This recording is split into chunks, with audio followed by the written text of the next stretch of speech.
ఖమ్మం భూధాన్ భూముల లొల్లి ఎట్లయితుందో ఎరికే కదా, ఎందుకు ఎరకలేదు. ఓ వారం 10 వద్దులకెంచి రోజు కింద అయితేనే ఉండే, రోజుకొకళ్ళు పోయి లొలి పెడతనే ఉండే.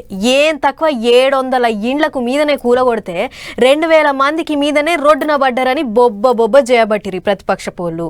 ఇది ఎట్లనో ఉందని సర్కారు కూడా ఇల్లు పోయిన వాళ్ళకు పటాలు వంచేటి కార్యం పెట్టుకుంది. అలా కాకుంటే వెలుగు మాటలలో వెలుగులు వచ్చినాయి, కాకుంటే అందరింట్లో కాదు కొందరింట్లోనే ఇంకొన్ని ఇండ్లు చీకట్లనే ఉన్నాయి. మళ్ళా ఓ రోజు గోలలు, ఇంకో రోజు ధర్నాలు నిరసనలు అవుతుంటే, ఇంకో రోజు భూదాన భూముల పంచాయతీలో ఇండ్లు పోయిన వాళ్ళకు పట్టాలు పంచారు గవర్నమెంట్ వాళ్ళు. కాకుంటే అందరికీ కాదు, మళ్ళా ఉత్త 311 మందికే మొత్తం గూలగొట్టింది 700 ఇండ్లు. ఆ ఇంటికి 311 మందికే ఇందిరమ్మ ఇండ్ల పథకం కింద గూడునిచ్చేటి ఇగలం చేస్తున్నారు అన్నట్టు గవర్నమెంట్ వాళ్ళు. 4,50,000 ఇందిరమ్మ ఇళ్లను 22,500 కోట్ల రూపాయలతో ఒకటేసారి శాంక్షన్ చేసి ఈ దేశ చరిత్రలోనే రికార్డు స్థాపించినటువంటి ప్రభుత్వం ఈ ప్రభుత్వం. ఇది ఆషామాషి వ్యవహారం కాదు. ఒక్కొక్క ఇంటికి 5 లక్షల రూపాయలతో శాంక్షన్ చేసి డబ్బులు రిలీజ్ చేస్తూ ముందుకు నడుస్తున్నటువంటి ప్రజాప్రభుత్వం. ఖమ్మం కలెక్టరేట్లో పెట్టిరు పట్టాలు పంచేటి కార్యం.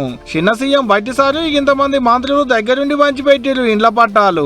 నిన్న మొన్నటి దానిక గోడెల్లో పోసుకున్న వెలుగుమట్ల పబ్లిక్ కడుపు నిండా తిన్నది లేదు, కంటి నిండా నిధుల పోయింది లేదు. ఇప్పుడు ఇండ్ల పట్టాలు వచ్చేటోళ్లకు ఒక మురిపెం కాదు వాళ్ళది. మాలాంటి వాళ్ళని గుర్తించారు. ఇన్ని సంవత్సరాల నుంచి ఉండి కష్టపడి 7 లక్షలు పెట్టి కట్టానండి నేను ఇల్లు. ఇప్పటికైనా ఈ ప్రభుత్వం ఇట్లా మమ్మల్ని గుర్తించినందుకు చాలా సంతోషం. వాళ్ళు ఎవరైనా మాకు మోసం చేసిన వాళ్ళని కూడా ఎవరిని వదిలిపెట్టొద్దు. ఇబ్బందులు కూడా పెట్టారు. మాకు ఈ అవకాశం ఇచ్చినందుకు చాలా సంతోషం. రోడ్లు ఇవన్నీ మాకు కళ చేసినందుకు కూడా ఆ ప్రభుత్వానికి కూడా ధన్యవాదాలు చేస్తున్నాం. వీళ్ళంతా ఇండ్ల పట్టాలు అందిన వాళ్ళు, ఇంతమంది రానోళ్ళు కూడా ఉన్నారు. మళ్ళా మా ఇండ్లు కూడా పోయినాయి, మా పరిస్థితి ఏంది, కాకుంటే మళ్ళోపాలి సర్వే చేయాలి, అర్హులు అనిపిస్తేనే ఇండ్లు ఇల్లు అనేది వాళ్ళు అడుగుతున్న మాట. మాకు లైన్ లో ఉన్న వాళ్ళకి కొంతమందికి వచ్చింది, మా లైన్ లో వాళ్ళకి మాకు రాలేదు. మరి మేము ఇక్కడ రాత్రి 9:30, 10 దాకా ఏడ పడిగాపులు కాచినాం. ఇంతవరకు మా ఫోన్ రాలేదు, మమ్మల్ని రమ్మలేదు. నాకు ఇల్లున్న వాళ్ళకి వచ్చినాయి సార్, కానీ మాకు మాత్రం న్యాయం జరగలేదు సార్. మాకు మాత్రం న్యాయం చేయాలా? రేవంత్ అన్న మాత్రం మేము ఓటేసినాం కదా సార్, మాకు కూడా న్యాయం జరగాలి సార్. వచ్చిన వాళ్ళది సంబరం, రానోళ్ళది దుఃఖం. యాదవ్ ఓటి గాని తదిమోళ్ళకు కూడా ఎంతో కొంత ఆశలైతే బాగుండనేది ఖమ్మం పబ్లిక్ అనుకుంటున్న మాట.